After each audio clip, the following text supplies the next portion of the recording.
Clarification is nobody has a problem with the Ram Mandir temple inauguration or the Pran Pratishtha or a temple for Ram Lalla. It is Janmbhoomi. Even those naysayers today are saying we are happy with the temple, but the BJP is politicizing this. America in Narayanan, his name is Sita Ram, but he believes he will not attend the consecration. Okay, first thing is, I am happy. I first say Sri Rama Jayam. Now, second thing is it being politicized? The answer is clearly yes. Because the whole thing is done by a trust, not by the government of India or BJP. Having said that, is it being politicized? Yes, because they did not initially call the person who made this thing happen, even from a BJP leader like Advani. I didn't say that. Hindu Mahasabha says that. It's not my view. Second thing, they did not call, see, in any temple consecration, it is the temple priest who will carry and do all the things.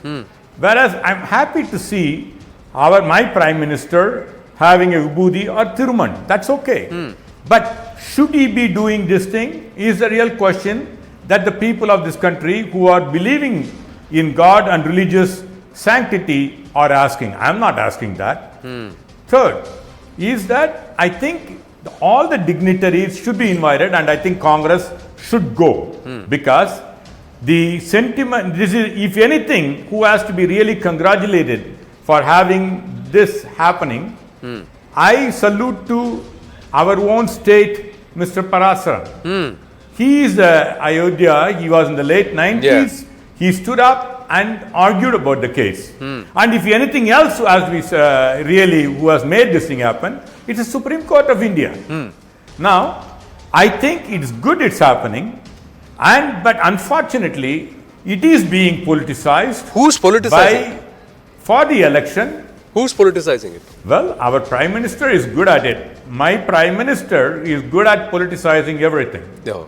And he is doing it well. So, why do you believe temple consecration? If temple consecration is going to have political benefits, then the Congress, the left and all the other India Alliance parties should be the first saying that we demand front row. We want to be part of the entire Pran Pratishtha because we also want votes during election, don't you?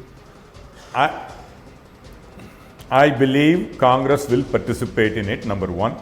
Number two, the perception I have consistently said, I think secularism is not one religion versus other or irreligious, but all the religion.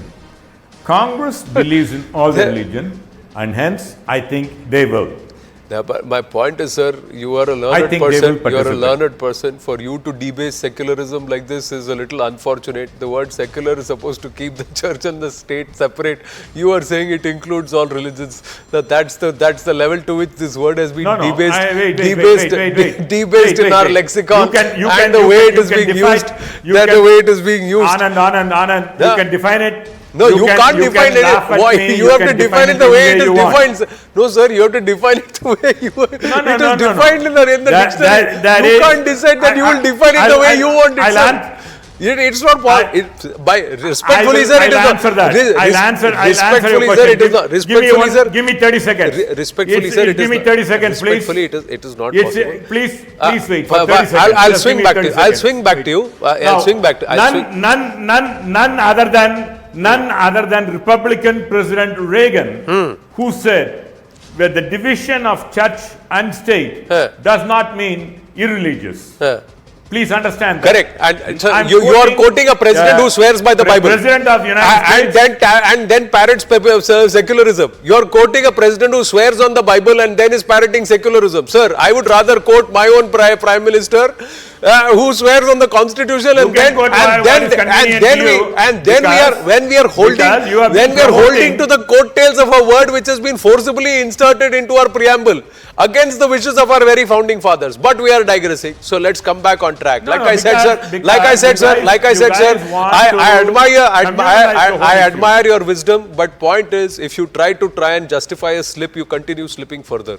So better to just move Just on because and it is shift not focus. convenient to you No, can no, just sir, mock it me, is you very, know. very convenient to me Stop because you are mocking slipping people. down that rabbit hole. I'll lead you further down, but I don't want to do that. That's not the subject matter of the debate. That's why I'm getting back my focus. Dr. Anand Ranganathan, That's who's okay. politicizing this?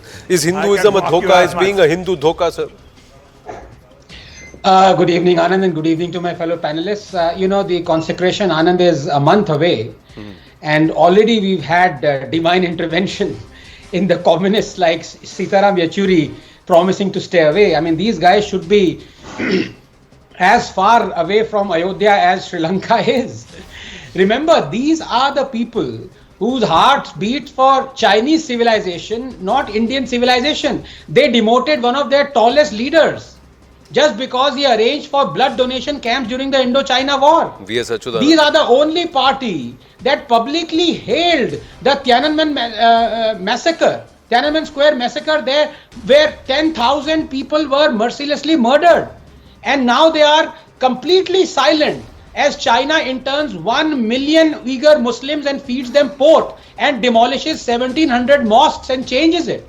So these are the people who should stay away from every logic and rationale and anything to do with Indian civilization. But I'd like to discuss 3 issues here, and I feel all of them are important because all these are the favorite whipping horses of these Yechuris, and they must be refuted by pure facts. Number 1, the fact of the matter is that state is intervening here just but a fraction of what it actually should spend on the Ram temple, because the state controls 110,000 Hindu temples exclusively.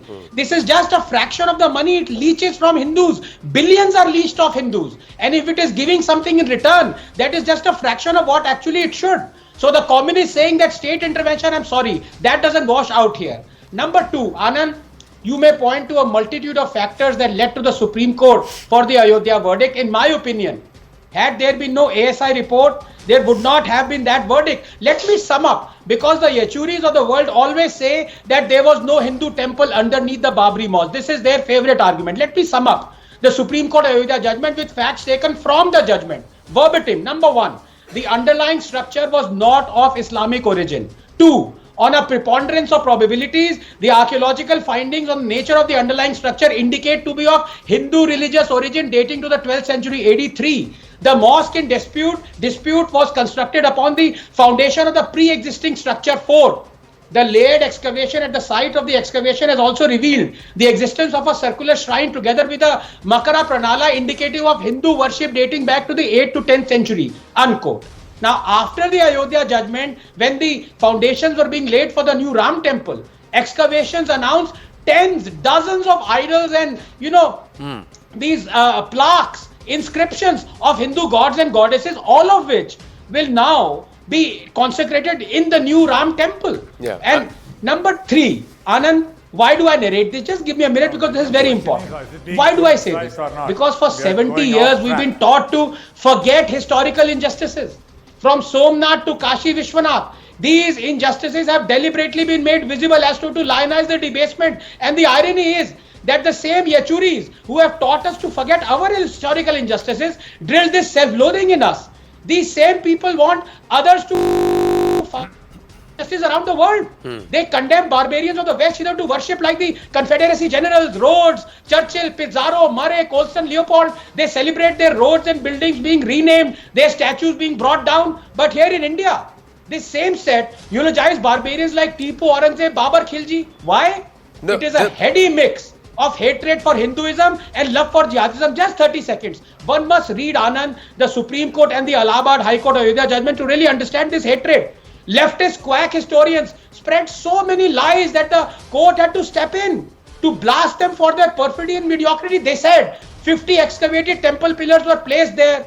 They said the Vishnu Hari inscription was stolen from the Lucknow Museum and brought there. They said there was a Buddhist temple there. There was a Jain temple there, but there was no Hindu temple. Ultimately, all their lies came to nothing as the court rejected all their claims. And this is why this consecration is most important, not for Hindus. This is not a Hindu issue. This is an Indian civilizational issue.